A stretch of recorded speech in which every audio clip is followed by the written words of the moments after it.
Bonjour ou bonsoir en fonction de ta localisation géographique, j'espère que tu te portes merveilleusement bien. C'est un plaisir et une joie pour moi de te retrouver encore aujourd'hui. Il est écrit dans Proverbe 18, verset 21, « La vie et la mort sont au pouvoir de la langue et celui qui l'aime en mangera les fruits. » Un coup d'œil assez rapide dans le magazine Forbes qui recense les plus grandes fortunes mondiales laisse paraître que les chrétiens y sont très peu présents. Est-ce donc à dire que les non-chrétiens ont une meilleure révélation, une meilleure compréhension et une meilleure application de Proverbe 18, verset 21? Je me veux dans cette vidéo de partager avec toi 3 expressions qui sont propres des riches et qui font d'ailleurs toute la différence entre les riches et les pauvres. Reste surtout jusqu'à la fin car la 3e expression risque de te choquer. À tout à l'heure. Bienvenue une fois de plus sur ma chaîne, je suis Asif Foyem et ici j'aborde les thématiques qui vont dans le sens du développement personnel, l'éducation financière, la motivation.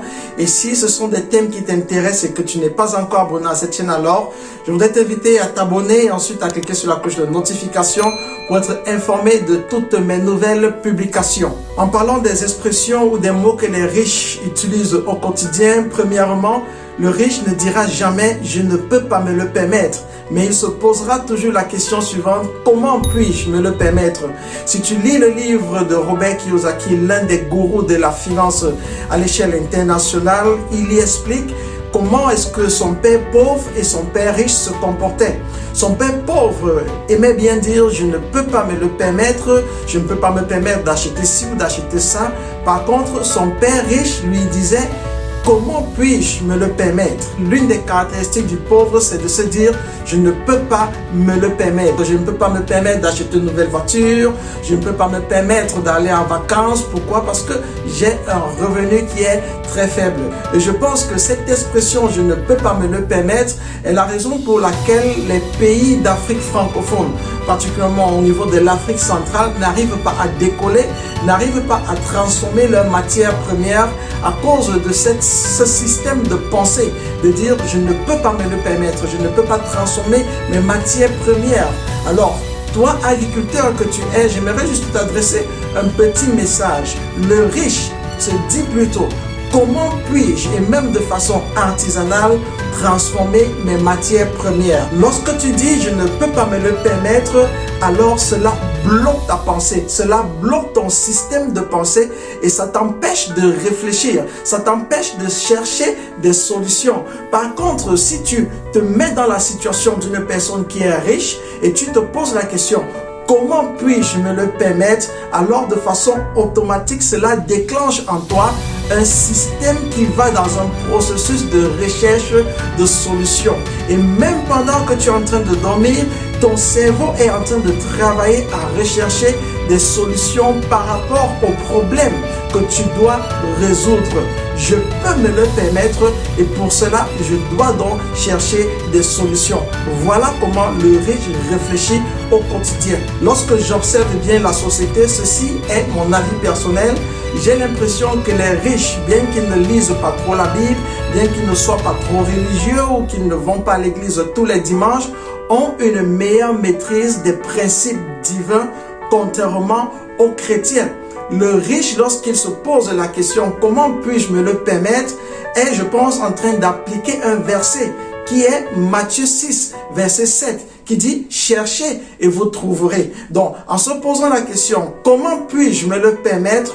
de façon automatique, il est en train de chercher des réponses. Il est en train, en fait, de mettre en application un principe biblique. Et ce principe dit, lorsque tu cherches, tu trouves. Alors, comme le riche, dès aujourd'hui, arrête de te dire, je ne peux pas me le permettre, mais pose-toi plutôt la question, comment puis-je me le permettre? La deuxième expression à laquelle les riches sont très attachés, c'est l'expression non. Le riche au quotidien, c'est dire non. Non à la perte de temps, non aux personnes négatives, non aux dépenses inutiles. La perte de temps, ce sont des activités qui ne t'apportent aucune valeur ajoutée. C'est le cas par exemple de la télévision. Le riche va passer très peu de temps devant son petit écran. Et s'il le fait, c'est peut-être pour suivre le journal, avoir des informations clés et ça ne va pas lui prendre toute une journée. J'ai un mentor qui m'a toujours répété, People that make news don't listen to news. Donc ceux qui font la une de l'actualité, en fait, n'ont pas le temps à regarder l'actualité. Les riches, ça veut dire non aux personnes négatives. J'entends pas personnes négatives ici, ces personnes qui te collent la peau comme une sangsue, te vident de ce que tu possèdes et s'en vont. Non.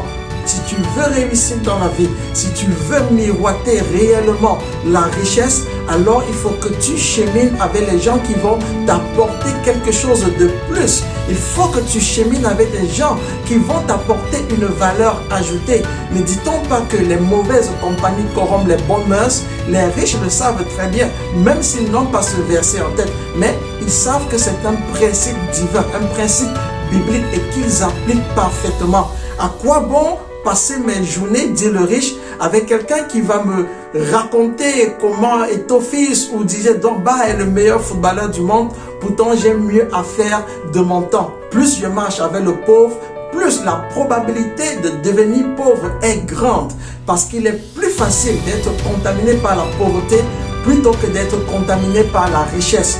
Lorsque tu marches avec le pauvre, tu frottes tes idées à celles du pauvre. Et crois-moi, le pauvre va toujours te tirer vers le bas parce que vous n'avez pas le même système de pensée. Toi, apprends également à dire non à ces personnes-là, à ces coups de fil qui ne vont rien t'apporter de plus par rapport à l'atteinte de tes objectifs.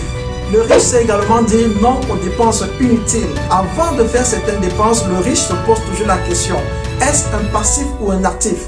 Ceci va-t-il me retirer l'argent de la poche ou bien ceci va-t-il m'apporter plus d'argent dans la poche? Et c'est quelque chose que le pauvre ne sait pas faire. Le pauvre, lui, se laisse emporter par ses désirs. Et pour terminer, la troisième expression qui est propre au riche, c'est l'expression « j'espère que ». Le riche va difficilement utiliser l'expression « j'espère que » parce qu'il est conscient de ce que disait Elian Maxwell en ces termes: ma volonté façonnera mon avenir. Mes échecs ou mes succès ne dépendront de personne d'autre que moi. Ma force, c'est moi. Je peux franchir tous les obstacles qui se trouvent sur mon chemin, tout comme je peux me perdre dans le labyrinthe. C'est mon choix, c'est ma responsabilité. Gagner ou perdre, je suis le seul à posséder la clé de mon destin. Oui, le riche ne te dira jamais « j'espère que » parce qu'il est conscient que sa réussite, son succès, son échec dépendent uniquement de lui et de lui seul, dans la mesure où le maître de l'univers a déposé en lui tout le potentiel nécessaire pour qu'il réussisse. Donc avant de dire « j'espère que », il se rassure avoir fait tout le nécessaire. Le reste ne dépendant plus que du maître de l'univers. J'aimerais beaucoup m'attarder sur cette expression « j'espère que » parce que j'ai vu beaucoup de chrétiens poser des actions assez bizarres et j'aimerais comprendre pourquoi.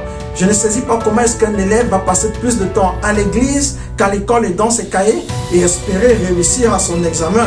Et curieusement, en fin d'année, il va prendre 3 jours de jeûne et de prière et prier le Dieu Tout-Puissant afin de pouvoir réussir à son examen. C'est vraiment curieux. Ça dépasse mon entendement. Peut-être je me trompe, mais je pense que les riches qui ne sont même pas des chrétiens utilisent très rarement « j'espère que ». Je veux croire que cette vidéo t'a été utile et si c'est le cas, n'hésite pas de me donner tes impressions dans les commentaires par rapport à ces expressions que je viens de partager avec toi. Et je te donne rendez-vous samedi prochain pour notre rubrique business. D'ici à là, je te souhaite un succès retentissant dans tes entreprises. À samedi prochain, s'il plaît à Dieu. Bye.